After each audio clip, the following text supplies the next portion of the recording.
ഓം ശ്രീനാരായണ പരമഗുരവേ നമഃ. സുപ്രഭാതം. 1198 ദിവസമായ ഇന്ന് 2024 ആഗസ്റ്റ് മാസം 25 തീയതി ഞായറാഴ്ച, 1200 ആണ്ട് ചിങ്ങമാസം 9 തീയതി. ഗുരുവചനങ്ങളിലൂടെ സങ്കല്പമാണ് മനുഷ്യരുടെ സർവ അനർത്ഥങ്ങൾക്കും കാരണം. അതിനാൽ ഈ സങ്കല്പങ്ങളെയും അവയെ ഉറപ്പിച്ചു നിർത്തുന്ന വാസനാ സമൂഹത്തെയും ഉന്മൂലനം ചെയ്ത് ആത്മാവിൽ നിരോധിക്കുന്നു. ശ്രീനാരായണ ഗുരുദേവൻ ദർശനമാല. ശ്രീ മങ്ങാട് ബാലചന്ദ്രൻ തയ്യാറാക്കിയ ശ്രീനാരായണ ഗുരുവിൻ്റെ 366 മഹത്തായ ചിന്തകൾ എന്ന പുസ്തകത്തിൽ മോഹങ്ങൾ അകറ്റുക എന്ന് വിവരിക്കുന്ന ഭാഗമാണ് ഇന്ന് അവതരിപ്പിക്കുന്നത്. സങ്കല്പമാണ് മനുഷ്യരുടെ സർവ അനർത്ഥങ്ങൾക്കും കാരണം. അതിനാൽ ഈ സങ്കല്പങ്ങളെയും അവയെ ഉറപ്പിച്ചു നിർത്തുന്ന വാസനാ സമൂഹത്തെയും ഉന്മൂലനം ചെയ്ത് ആത്മാവിൽ നിരോധിക്കുന്നു.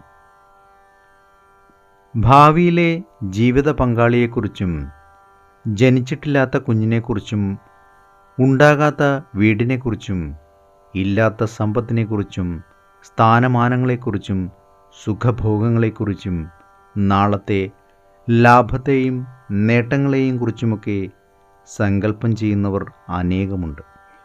ഈ സങ്കല്പങ്ങളുമായി പൊരുത്തപ്പെടാത്ത യാഥാർത്ഥ്യങ്ങളുമായി ഇണങ്ങുവാൻ കഴിയാതെ വരുമ്പോഴാണ് ജീവിതം ഭാരമായും നിരാശാജനകമായുമൊക്കെ മാറുന്നത്. അപ്പോൾ ജീവിതത്തിലുണ്ടാകുന്ന സർവ അനർത്ഥങ്ങൾക്കും കാരണമായി തീരുന്നത് ഇത്തരം സങ്കല്പങ്ങളാണ്. നീന്തലറിയാത്ത ഒരാൾ വെള്ളത്തിൽ ചാടിയിട്ട് നീന്തുന്നതായി സങ്കല്പിച്ചാൽ കരയ്ക്ക് കയറുവാനാവുകയില്ല എന്ന് മാത്രമല്ല, അയാളുടെ ജീവൻ തന്നെ അപകടത്തിലായി തീരുകയും ചെയ്യും.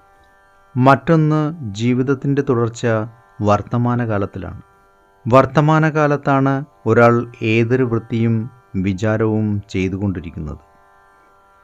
സങ്കല്പങ്ങൾ ഉണ്ടാക്കുമ്പോൾ ഇതിനും ഭംഗമുണ്ടാകും. സങ്കല്പങ്ങൾ ഉണ്ടാകുമ്പോൾ ഇതിന് ഭംഗമുണ്ടാകും. ഈ ഭംഗം വൃത്തിവിചാരങ്ങളുടെ അപൂർണതയ്ക്ക് കാരണമാകും. അപൂർണതയാകട്ടെ അറിവിൻ്റെയും അനുഭവത്തിൻ്റെയും ചോർച്ചയെ കുറിക്കുന്നതാണ്. അതുകൊണ്ട് ജീവിതത്തിൻ്റെ ഭദ്രതയ്ക്കും ശാന്തിക്കും സങ്കല്പങ്ങളെയും അതിന് താങ്ങായിത്തീരുന്ന വാസനകളെയും സ്വാത്മവിചാരത്തിൻ്റെ ഏകാഗ്രത കൊണ്ട് ഉന്മൂലനം ചെയ്യണം. ഏവർക്കും നന്മ നിറഞ്ഞ ഒരു സുദിനം ആശംസിച്ചുകൊണ്ട് നിർത്തുന്നു. നന്ദി, നമസ്കാരം. ഗുരുധർമ്മം ജയിക്കട്ടെ.